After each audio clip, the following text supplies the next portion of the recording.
Hello and welcome. I'm joined today by Avi Awan, who is the general manager of Circle K Arabia out of Jeddah. Hey Avi, how are you Hi, doing? hi Nico. Thanks for inviting me. Pleasure to be with you. Nice, nice. So could you tell us a little bit about the Circle K Arabia operations and strategy in the region, what you guys up to? Yeah, so Circle K Arabia is part of Al Suleiman Group. We have the master franchise agreement for Circle K and the GCC. We've got some amazing and exciting expansion plans. So as you know, we're not only in Saudi Arabia now, we're in Dubai as well. Yeah. So we have a scale of 34 stores now Okay. between here and Dubai, with a massive expansion plan of up to 300 stores, and some of them will be including franchisees as well. So to go a little bit more about the types of stores that we have, a diverse model of stores. So some of those stores we have in fuel stations, some in Mm-hmm. hospitals, some in community centres. One store you saw by the Corniche by the Yep. beach, some in the business centres. So we're not rigid in our model. We have different shapes and sizes, going from 12 square meters all the way up to 700 square meters. Right. And if there's potential for more, we will be doing that. In terms of, what does it mean to be with Circle K? It's a convenience store. Does it mean the same as what people see as a convenience Mm-hmm. store? For us, it's more of a hangout destination. Okay. And what I mean by that is that we would like people to be able to come into our stores, enjoy our food and beverage range, sit, have a coffee in a nice, relaxing environment, and then maybe on your way home you want to pick up some groceries. That's one side of it. So that's more of a hangout destination. At the same time, a convenience destination. So maybe you don't want a coffee, you don't want to hang out, but you want to go and pick something up. Yeah. So that's really what we're aiming to do. And I think that, on that journey, it's really about getting the right offer, both in our ranges as well as, F&B and coffee and the types of foods that we're offering. Okay, so you mentioned that you operating in two markets, right? So Saudi Arabia and United Emirates. Yeah. So how those two markets are different? What are the unique challenges, opportunities there? I think it's a really good question. I think both markets are developing extremely well. I would probably say that the market in UAE is far more developed in terms of coffee, service, convenience stores, more modernized convenience stores Right. compared to the Saudi market.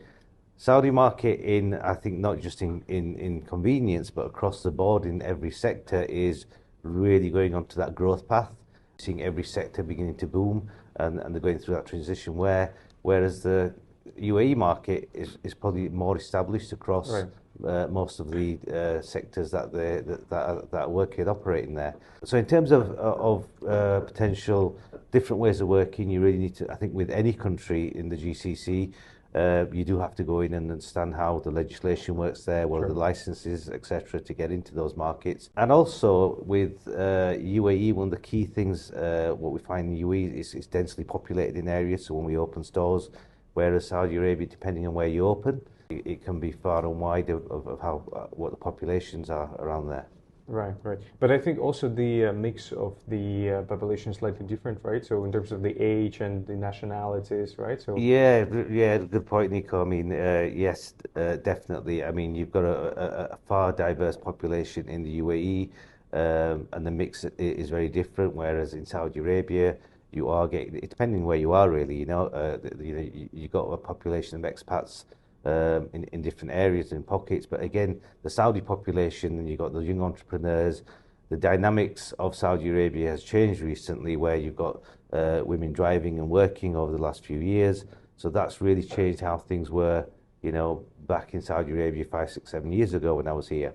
So the dynamics are really interesting and changing, and how people are shopping, which brings to the point that convenience is now becoming more and more important, right. because you now have the husband and the wife working, Yeah. and so they're busy. So convenience is becoming um, far more attractive and probably relevant.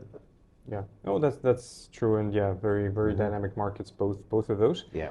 When we visited the store the other day, we were talking a little bit about the F&B program, yeah, Yeah. the importance of coffee. Maybe you can share some light on that and how that fits into your strategy. Yeah, look, I think coffee is a really important aspect of this market, definitely in Saudi Arabia and the UAE. And one of the things that we were talking about is that there are more and more coffee places opening up, and what I've noticed in the market, and it's quite easy, and I understand it, and it's easy to do that. Somebody or we or anybody who's going into that market may jump on the bandwagon of a major coffee supplier, and they'll come and they'll supply the coffee beans, etc. But with Circle K, we're now looking at how we're understanding what the market is wanting. We're understanding that there's going to be a story behind that coffee. So we are innovating and looking at different coffee suppliers where we're really going back to the source. Where did the beans come from? I mean, currently we were working with somebody looking at where Colombian beans are coming from, Ethiopian beans. What is the difference there? How, and sharing that story. And then when our customers walk in, they sort of appreciate the story more.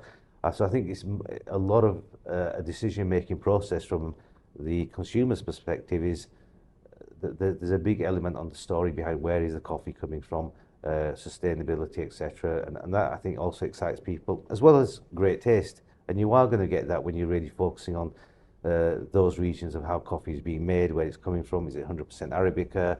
What is the mix, etc. So, when I first started looking at coffee, for me, coffee was, coffee. I was brought up in the UK, I was having this cafe, etc. But the more deeper and deeper you go into it, it becomes like a science in itself. True. I think consumers in both Saudi Arabia and UAE are very particular with their coffees, right? Yeah, absolutely. To make them happy. Yeah.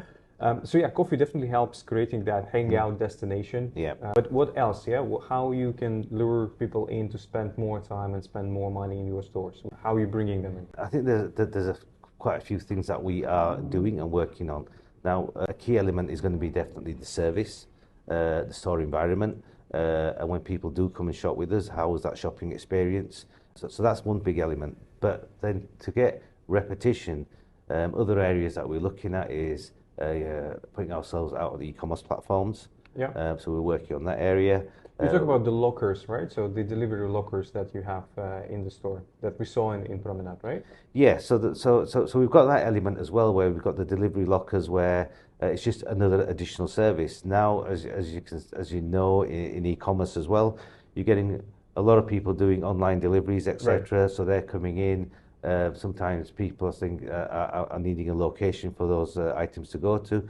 So we have partnered with OmniLocker, and we have lockers in a number of our stores. Right. So that's one sort of draw factor. Another draw factor that we're looking at as well is our loyalty application, which will also be looking at rewarding customers. Be it coffee, maybe they're buying the fifth, they're going to get the sixth free, or other offers attached to that. And I think, another way of attracting people is also always giving some sort of value proposition. That if you're going to be buying a coffee, how can I make it more exciting for you? Can I give you a donut with it? Can I give you a cookie with it? And they're normal things. But because we have convenience as well, we're now looking at other categories that somebody may want a coffee with. Maybe you just don't want a donut. So I think, we're talking about the environment, we're talking about bringing lockers into place so people understand that they can do their returns there, drop off returns. If they're getting an Amazon delivery, etc., it can go into one of our stores. And then when people are there, how do we keep them there? When they come in the store, getting the environment right. Promenade store, got a great seating area, we've got a big screen upstairs. Very nice view, yeah. Yeah, really good view, and creating that sort of hangout destination. And I think another thing to add to that is that we've talked a lot about the coffee. It's also about how can we better ourselves and give an even better offer to the customer in terms of our food service. So some of our ranges that you might have seen is that in the convenience store, you're walking in, you can actually buy a proper fresh meal, which you saw in some of our counters, where you can get the salad and the protein. So we're putting a mix there, which is completely fresh. So it's not pre-packed, it's on the counter. You can order it there. So that's another key area that we're focusing on, to really give the customer the full sort of package of that hangout destination, and being able to just come, relax, have a meal, have a sandwich, or drop off a parcel or pick a parcel up. So, and those meal, they're prepared not on the spot, they're in the central kitchen and being delivered? Or yeah, so they're being done at a cloud kitchen. So we are working on rotational menus. So it's not the same items. There are 3 proteins that will start to increase with actually 3 different types of salads.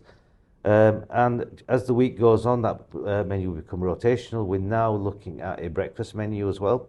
So that will be coming in, and again, a fresh proposition where none of those meals will stay till the end of the day, and always fresh. No, very nice, very nice. Yeah. So I think there's a lot of thought and a lot of investment going behind the development of the brand in the both markets, right? Yeah, So many new locations, central kitchens, extended ranges, and yeah. so on. So how you see the future? Are you feeling positive about the brand? Yeah, I'm definitely feeling positive. I think that there is a big drive in Saudi Arabia about modernizing convenience retail. There is still a lot of bakalas that are over here, which are also trying to improve. And there's still a big percentage of retail which you could class as disorganized retail. I think there is a want and a need for brands to come over here. So Circle K is a US brand, over its second biggest convenience retailer globally, with over 20,000 stores across over 30 countries. So the presence is big. People are going to understand who Circle K are. So for me, I think the future is exciting because you've got this new generation Z. They're looking for different things, and I think that the winners in the market are going to be people who actually understand how that consumer behaves, but at the same time, not forgetting the consumers that we have already in the market. Yeah, absolutely, absolutely. And I know that you guys are preparing some surprises for the market. We cannot talk about it yet, Yeah, right? But yeah, something big is coming. That is quite interesting. yeah, So yeah, I suggest you stay tuned, and yeah, yeah. we will see how things are. Thank you so much, Avi. Thank you, Nico.